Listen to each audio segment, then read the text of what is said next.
ভোলার চরফ্যাশনের চর আইচা সরকারি প্রাথমিক বিদ্যালয়ে চুরি ও প্রধান শিক্ষিকা রাবেয়া বেগমকে জীবননাশের হুমকি দেওয়ার অভিযোগ উঠেছে। জানা যায়, গত 22শে মার্চ থেকে বিদ্যালয়টি বন্ধ থাকে। এরই মধ্যে বিদ্যালয়ের সোলারের 8টি 24 ভোল্ট ব্যাটারি, ল্যাপটপ, রাউটার সহ গুরুত্বপূর্ণ কাগজপত্র ও মূল্যবান মালামাল চুরি হয়। এই ঘটনায় প্রধান শিক্ষিকা রাবেয়া বেগম দক্ষিণ আইচা থানায় রোববার অভিযোগ দায়ের করেছেন। তদন্তকারী কর্মকর্তা এসআই মনিরুল ইসলাম ওই দিন ঘটনাস্থল পরিদর্শন করেছেন। পুলিশ তদন্ত শেষে বিদ্যালয় থেকে চলে গেলে সন্ত্রাসীরা প্রধান শিক্ষিকা রাবেয়া বেগমকে গালমন্দ করা সহ জীবননাশের হুমকি দেয় বলে প্রধান শিক্ষিকা দক্ষিণ আইচা থানায় একটি জিডি করছেন। বিদ্যালয় বন্ধ থাকাকালীন অবস্থায় আমি সমস্ত বিদ্যালয়ের সব তালা ডাবল তালা মেরে রেখে যাই এবং মেন সুইচ অফ করে দিয়ে যাই কিন্তু আমি ইদানিং কালকে হঠাৎ করে সকাল 11টার সময় খবর পাই যে আমার বিদ্যালয়ে গেটের তালা কাটা। গেটের তালা কে কাটতে পারে আমি ওনাকে বললাম তুমি আগে করছে তালা কাটা দেখে আসো, দেখে আসা তারপর তুমি করছে ও আমার যে আমাদের বিদ্যালয়ের কেসি গেটের তালা কাটা, বিদ্যালয়ের মধ্যে ছাদে বাচ্চারা হাঁটতেছে।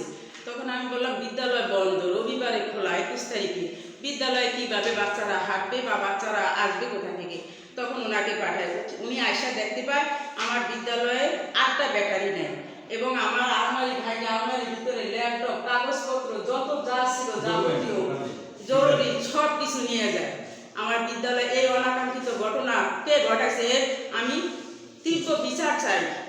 আমি সন্দেহ যাকে করি তাদেরকে যদি আমি এখন বলি তারা কালকে আমার হুমকি দিছে আমি বিদ্যালয়ে আসলে আমার মারবো, কাটবো, কোবাইবো, বিদ্যালয়ে উঠতে দিব না, আমি একটা সরকারি কর্মকর্তা, আমারে তারা এইরকম হুমকি দিতেছে। আমি তাদের নাম বলতে পারবো না, কিন্তু তাদের নাম আমি থানায় অবশ্যই মামলাতে লিখবো।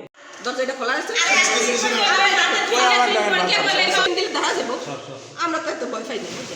তারপরে ম্যাডামে স্যারের ভিডিও করার সাথে সাথে আলমারি খুলছে, মাত্র আলমারিটা আমাকে খুলে দেয়, যেটা আলমারি তালা মারা এটা খোলে নেয়। খোলানোর মধ্যে স্যার গেছে, স্যার বলছে যে কিছুই সরে না, কিছু সামান্য কাগজপত্র নিচ্ছে। স্যারের বিকালবেলা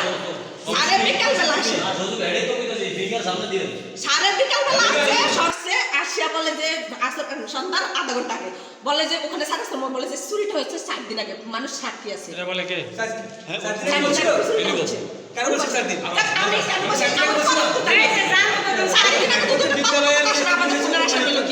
আমরা ফোন দিব না, তদন্ত করবো।